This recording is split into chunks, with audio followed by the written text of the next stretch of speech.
네, 안녕하세요. 두 분과 함께 오늘 하루의 마무리를 해보도록 하겠고요.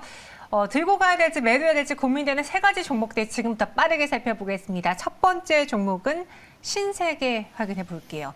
백화점들은 사실 코로나19 때문에 전체적인 방문객 수는 줄었다고 해도 명품에서 엄청난 실적이 나와줬던 대표적인, 왜 그렇게 보시죠? 틀린 말 했나요?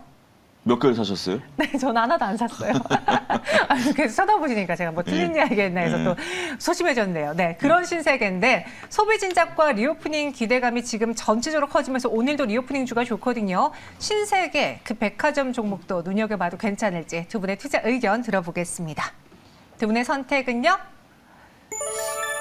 이래서 저를 그렇게 유심히 쳐다보셨는지 X 의견 주셨어요. 예, 정현 아나운서께서 이미 한 두세 개 사셨을 테니까 명품을 앞으로 추가적으로 구매하시기는 쉽지 않죠. 네. 이게 포인트입니다. 뭐냐면 네. 우리가 전체적으로 봤을 때 지금 이제 리오프닝에 관련돼서 지금 이제 오늘 이제 얘기가 나왔죠. 여행이라든지 이런 것들. 물론 이제 상대 국가가 열지 않았기 때문에 우리가 못 가는 거지. 일단 우리가 발판은 열어놨다라고 좀 말씀드릴 수가 있겠죠. 그리고 우리가 이제 여행주에 대해서 지금 아직까지는 좀 외국인들이 들어오는 것도 조심스러운 게 미국이 아직까지 우리를 이제 경계령 4단계까지 지금 높여놓은 상태 아니겠습니까? 이제 새로운 당선인께서 이런 것들을 외교적으로 풀어야 될 문제이긴 한데 우리가 이제 단순 도식적으로 이런 소비주들 이마트라든지 신세계 오늘 많이 올라갑니다만 이거는 이미 벌써 우리가 많은 소비들을 하고 있는 상태 아니겠습니까? 주말 같은 경우 백화점에 벌써 들어가려면 줄을 서야 되는 입장이고요. 그렇기 때문에 이게 지금 법적으로 그리고 이제 정부에서 거리두기를 완화한다고 그래서 추가적으로 대를 부분은 물론 있긴 하겠습니다만 이게 주가를 이렇게 드라마틱하게 움직일 만한 요소가 되지는 않는다. 이미 백화점 같은 경우는 벌써 리오프닝에 대한 수혜를 충분히 보고 있는 상황이기 때문에 이것에 따른 어떤 정책적인 방향에 따른 추가적인 수요를 논하기에는 조금 조심스럽지 않을까 말씀드릴 수가 있겠습니다. 네, 그래서 신세계 그런 점들 이미 한 번 샀던 명품이 있기 때문에 또 사기가 힘들어진다. 그렇죠. 예. 앞으로의 그 성장성을 봤을 때 의구심이 들기에 X 의견 주셨습니다. 두 번째 종목은 어떨지 페노션 확인해 보죠. 유가와 환율 상승의 수혜를 누릴 수 있는 또 대표적인 종목입니다. 페노션에 대한 두 분의 의견 OX로 빠르게 확인해 볼까요? 일치가 되네요. 지난번에 창수사님하고 의견이 달라져서 걱정을 하셨었는데 오늘은 두 번째까지 맞습니다. 어떤 의견이시죠? 4분기 어떻게 보면 실적이 매출액이 1조이고 또 영업이익은 2,207억 정도로 돼서 전년 대비 약 266% 상승했는데 주가는 그렇지 않았어요. 그래서 코로나 이전에 대비했을 때 주가의 폭이 높아지지 않은 점이 저는 메리트가 있다고 생각했는데 사업으로 봤을 때 벌크선의 경우에는 기업 마진이 거의 한 전분기보다 67억 정도가 개선이 됐거든요. 근데 친환경 산업 때문에 혹시 벌크선 이제 물동량이 줄어들지 않을까 이런 부분이 조금 탄소 중립 때문에 걱정이지 않을까 싶은 분들은 반대로 생각을 해보면 좋습니다. 기술력을 가진 기업들은 옆에 경쟁자들을 해치고 그 독점을 할 수 있다는 그런 산업 영향력이 커질 수 있다는 점이 있고 유가 상승은 비용 증가로 조금 부담될 수 있는 요인을 작용될 수는 있어도 좀 우호적인 환율이라든지 매출이 유지 시에는 주가 하방에는 굉장히 제한적입니다. 그렇기 때문에 또 한파 이후에 또 BDI 지수가 상승하는 1월, 2월이 지나서 그런 시기가 다가오고 있고 현재 러시아 전쟁으로 인해서 공급 물량 차질이 아직까지도 있는 점은 이 페노션을 평가하기에는 나쁘지 않다라고 보여집니다. 네, 그래서 페노션에 대해서도 의견 주셨습니다. 후자님 조금 더 덧붙일 내용 있으신가요? 아니요, 지금 현재 외국인과 기관들의 수급이 들어오고 있고요. 전반적으로 해운 업계에 대해서는 긍정적인 코멘트를 드릴 수밖에 없는 상황. 그리고 이제 물동량이 늘어난 부분들에 대해서는 여전히 조금 추세를 좀 인정해야 되지 않을까. 지금 이제 많은 분들이 우려하는 게 이제 또 그런 부분들이 있죠. 이제 운임 지수가 피크를 찍는 거 아닌가 이렇게 하시는 분들이 있는데 아직까지 그런 동향이 보이지 않습니다. 그런 건 이제 너무 두려움이고요. 그건 이제 그때 가서 결정하셔도 되지 않을까 싶습니다. 네, 알겠습니다. 그래서 페노션은 두 분 모두 5로 일치가 되었습니다. 과연 오늘 마지막 종목까지 두 분의 의견이 일치가 될지 한번 세 번째는 NC소프트로 이야기 나눠보도록 하죠. 사우디 국부펀드가 2대 주주로 올랐었습니다. NC소프트 현재 2%대 오름세를 보여주고 있는데 게임에 꽂힌 오일머니라고 헤드라인이 잡혔더라고요. 두 분 긍정적으로 보시는지 의견 주시죠. 오늘은 세 개 종목 모두 다 의견이 일치가 됩니다. 장 소장님, NC소프트를 더 들고 가야 되는 이유, 이 5일머니 때문이에요? 아니면 그동안 많이 빠져서요? 아니면 게임에 대한 뭐 새로운 정부, 윤석열 정부 하에서의 좀 긍정적인 이야기 때문인가요? 제일 마지막 단어입니다. 세 그러니까 번째. 지금 이제 윤석열 당선인께서 지금 이제 얘기가 나오고 벌써 이제 확인되지는 않았습니다만 언론에 이틀 사이에 보도된 내용들을 보게 된다라면 어제 일단은 언론에 보도된 첫 일성이 52시간제 폐지, 그다음에 최저임금제 폐지, 이게 이제 어제 속보로 떴거든요. 그런데 지금 그 국민의힘에서는 공식적인 의견은 아니다, 공약이 없었다라고 얘기를 하십니다만 윤석열 당선인께서 공식적인 언급을 했었고 이런 부분들에 대한 부분들을 앞으로 진행하겠다라는 거죠. 저는 그렇게 본다라면 결국 게임 업체가 우리가 한 차례 주가가 올라가다가 주가가 하락했었던 요인 중에 하나가 52시간제에 대해서 게임 업체들이 반발이 제일 심했었어요.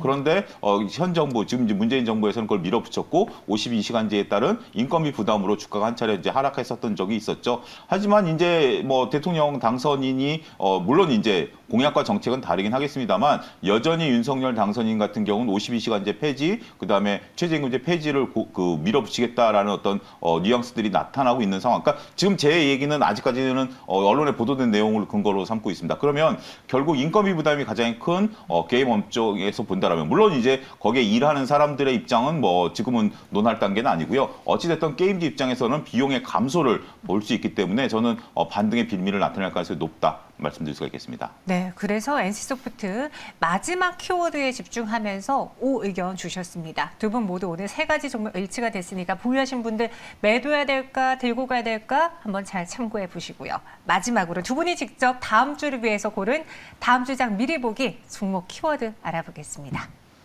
두 분의 키워드 열어주시죠. 뜻밖의 수혜 그리고 딛고 일어설 때다. 혹시 섹터 힌트 주실 수 있으신가요? 저도 미디어, 엔터 뭐 이런 문화산업 쪽입니다. 문화산업 쪽이요. 네. 그리고 뜻밖의 수혜는 뭐 여성스러운 걸 선택하셨으니까 남성적인 좀 이렇게 강함, 강함? 네 이런 걸 좀 선택했습니다. 도통 모르겠어요. 제가 매일같이 이 시간을 하면 이제 좀 감이 올 때가 됐는데 네. 이럴 때 가장 어렵습니다. 네. 어떤 종목인지 바로 열어볼게요. 두 분의 종목은 CJCGV와 한국항공우주입니다. CJCGV 좀 약간 놀러 나가야 되죠. 그리고 저도 제일 원했던 게 영화관에서 팝콘 먹기. 너 하나 나 하나 이런 거. 그렇죠? 네. 주식을 하나하나 사시면 되실 것 같은데 네, 알겠습니다. 이제 재무제표만 보면 사실은 선뜻 내가 이거를 손을 매수해야 되나라는 생각이 듭니다. 근데 이제 20년도나 21년도에 단기 순위 보면 그래도 조금씩 마이너스 3,500원대로 올라오면서 적자폰을 크게 개선을 하고 있는 상황인데요. 사실 무조건 코로나 이후에 영화관으로 사람들이 몰려든다. 요거는 아직까지는 확정적인 것은 아닙니다. 그렇지만은 비용 부문을 고정적으로 키오스크를 늘려버림으로써 인건비를 확실히 줄여드렸다는 부분, 그리고 또 영화관 프리미엄 수요가 많이 늘어나면서 요새는 이제 누워서 보는 영화관 이런 것도 맞아요. 커플석에 굉장히 많이 배치가 돼 있는데 이런 점에 따라서 티켓 값이 좀 증가를 했습니다. 그리고 또 이제 불황 속에서는 영화관이 아무래도 중소형 이런 기업들 같은 경우에는 버티기가 힘들었을 텐데 주변에 아마 많이 보셨듯이 이제 영화관도 한 작년에 81곳이 폐업을 했다고 합니다. 그러면은 이때 이제 대기업 같은 경우에는 아무래도 적자 산업이지만은 자본력을 바탕으로 살아남을 수가 있었는데요. 이런 업체들 같은 경우에는 시설을 이용할 수 있는 다중 이용 시설 공간으로서 활용도가 높아지고 있는데 이 4DX 이런 체험 공간 같은 경우에는 팬문화에 이제 흡수가 되어서 뭐 스크린 콘텐츠 팀이 영화 이외의 관객이 즐길 수 있는 그런 신규 콘텐츠를 만들어서 팬분들이 영화관에 와서 그 연예인의 뭐 생일을 기획한다든지 아니면은 다양하게 쇼폼 컨텐츠를 제공함으로써 연예인들과 함께 즐길 수 있는 그런 컨텐츠로서 이용해지고 있습니다. 그렇기 때문에 요 압구정 CGV 일관 비용만 하더라도 일주일 기준으로는 418만 원 정도가 책정이 되고 있는데 수요가 끊이지 않고 있다고 합니다. 네. 그래서 온라인 플랫폼 팬 어라운드를 기반으로 해서 이런 팬 비즈니스 엔터계 쪽에 영향력을 끼치고 있다는 점, 그리고 새로운 수익 모델을 생성했다는 점에서 굉장히 긍정적인 전망을 주고 싶은데요. 윤석열 이제 당선인조차도 대중문화 정책 중에 뭐 엔터 그리고 민간 컨텐츠 업계 이런 쪽에 주목을 하고 있는 점으로 봤을 때 사실 이제 CGV의 새로운 행보와 함께 문화 콘텐츠 종목의 업황이 주목될 수도 있다는 점에 들어서 매수가는 항상 뭐 이제 종가 기준으로 매수를 해보셔도 될 것 같고요. 네. 손절가는 25,000원 부근 그리고 목표가는 29,000원으로 드리겠습니다. 영화 외에도 다양한 부분으로도 돈을 벌어들이고 있는 CJ CGV였습니다. 목표 주가 29,000원, 손절가 25,000원이고요. 이번에는 한국항공우주 들어볼게요. 뜻밖의 수혜라고 했어요. 어느 쪽의 수혜인가요? 근데 그 전에 영화를 누워서도 보나요? 모르시는구나. 그런 시설도 있어요? 네.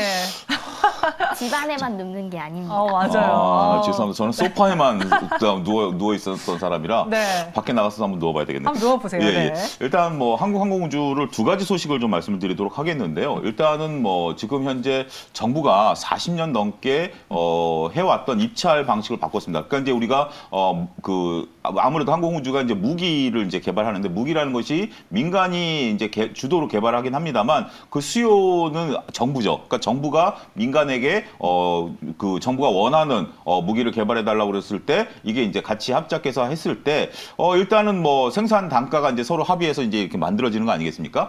그러다 보니까 이제 단가를 높이기 위해서 우리가 이제 과거 이제 군사 비리라든지 이런 안 좋은 사태들이 있었죠. 근데 이제 항상 여태껏 조달청이 가운데 끼면서 원가가 100억이라면 여기에 이제 이익 뭐 예를 들어 한 10억 정도를 줘서 110억에 정부가 구매를 해줬는데 여기서 이제 그 뒤로는 이게 한번 정해지면 고착화된 경향이 있었어요. 근데 올해부터 바뀐 게 그 기업이 이런 것들에 대한 원가를 낮춘다든지 하면 인센티브를 주도록 법이 바뀌었습니다. 그러니까 민간이 이런 것들을 더욱더 개발시키려는 욕구가 있고요. 또 한 가지 뜻밖의 수혜라는 부분들이 이게 참 지정적 리스크가 불똥이 아이러니하게 튑니다. 지금 이제 우리가 동남아와 중동에서 러시아산 비행기와 우리나라의 K 그 비행기가 서로 입찰 경쟁이 좀 들어갔어요. 네. 입찰 경쟁이 이미 과거서부터 진행 와서 이제 거의 결과를 이제 나타내고 있는데 서로 가격 경쟁이 붙었던 상황인데 지금 동남아 지금 뉴스를 나타내는 거 보면 뭐 실질적인 이제 전시 상황에서 사용되는 걸 보니까 러시아산 비행기에 대해서 의구점들이 이제 나타나기 시작하는 거죠. 이게 과연 실전에서 강하냐라는 부분들이 나오면서 우리 쪽으로 현재 지금 심정적으로 기운다라는 그런 보도들이 여러분들 포털 사이트를 검색하시면 나오고 있습니다. 그렇다면 우리가 이제 그 수주를 재파주 터뜨릴 가능성이 있다라는 거죠. 따라서 지금 제가 뜻밖의 수혜라는 것이 일단은 세계라는 것이 결국 어떤 뭐 파장이 일어나면 다양한 경로로 이런 것들이 일파만파 퍼진다라는 것을 우리가 볼 수 있는 또 하나의 예가 아니겠는가 말씀드릴 수 있겠습니다. 그럼 현재 종가에 매수해볼까요? 괜찮을 것 같습니다. 저는 중기적으로 보면 목표가는 42,000원, 손절가 36,000원 제시해드리는데 더군다나 한국항공우주 같은 경우는 이제 올해 두 차례 뭐 우리나라 이제 우주 발사체에 대한 또 기대감도 있지 않습니까? 그런 부분들까지 녹여내린다라면 상당히 중기적으로 가장 안정적으로 끌고 갈 수 있는 종목이 아니겠는가 말씀드릴 수가 있겠습니다. 네, 한국항공우주 목표 주가 42,000원, 손절 가격은 36,000원 제시해드렸습니다. 오늘 두 가지 종목 CJ CGV와 한국항공우주 막판에 한번 매수 노려보겠고요. 마감 동시효과 구간 분위기도 체크해 보도록 하죠. 현재 코스피는 여전히 파란불이 들어와 있는 상황입니다. 1% 가깝게 빠지다가 현재는 0.7% 내림세를 보여주고 있고요. 2661.69포인트 지나고 있습니다. 코스닥은 0.29% 강보합에서 상승 마감 준비하고 있고요. 오늘 아시아 증시 내에서 특히 홍콩 증시가 장중에 급락한 것이 우리 증시에도 좀 악영향을 미치는 모양새였는데 상대적으로 잘 버텨내고 있는 상황입니다. 지금까지 마감 동시효과 함께 하셨습니다.